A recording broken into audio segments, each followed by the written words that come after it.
In today's video, I'm going to show you how to make 3D shapes in Inkscape using two simple methods, and the best part is that you can follow along even if you're a beginner.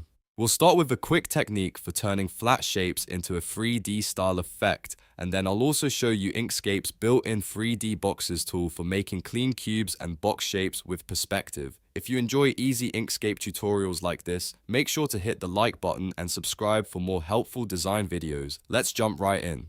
First, open Inkscape and create a new document. For this first method, we'll start with a basic 2D shape. You can use a star, a circle, or really any shape you want. The idea is to begin with something flat and then build depth from it. So go ahead and draw your base shape on the canvas. If you're using a circle, you can create that with the ellipse tool. If you want a star, select the star tool and draw one out. Keep it simple for now because we're focusing on how to turn that shape into something that looks three-dimensional. Now that your base shape is on the page, the next step is to duplicate it. To do that, select the shape and press Ctrl+D. This makes an exact copy of your original shape.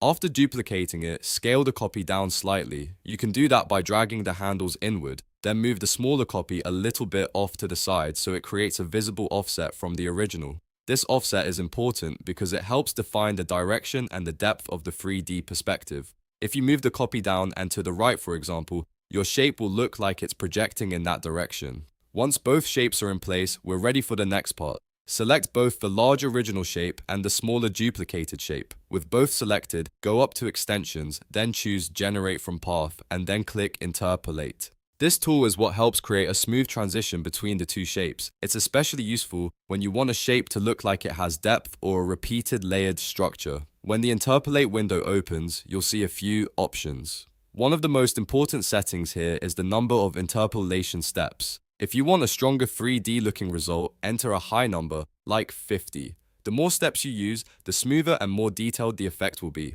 Also make sure to check Interpolate style. This helps preserve the appearance as the transition is generated. After that, click Apply, and Inkscape will create the intermediate shapes between your two originals, giving you a much more dimensional look. At this point, you should see that your flat shape now has a kind of 3D depth effect. This method is great for artistic designs, layered logos, and stylized graphics where you want a more custom 3D appearance.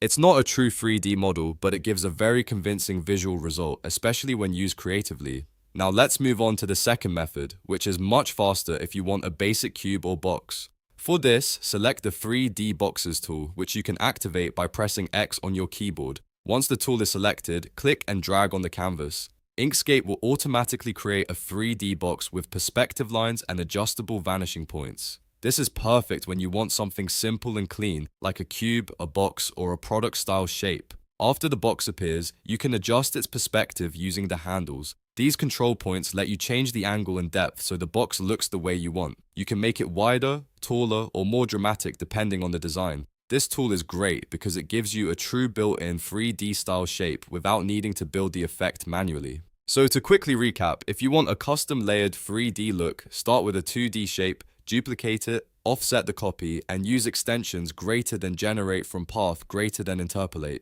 But if you just need a simple box or cube, use the 3D Boxes tool and drag it onto the canvas. Both methods are useful, and which one you choose really depends on the style of design you're making. If this tutorial helped you learn something new, don't forget to give it a like, subscribe to the channel, and leave a comment letting me know what you want to create in Inkscape next. Thanks for watching, and I'll see you in the next video.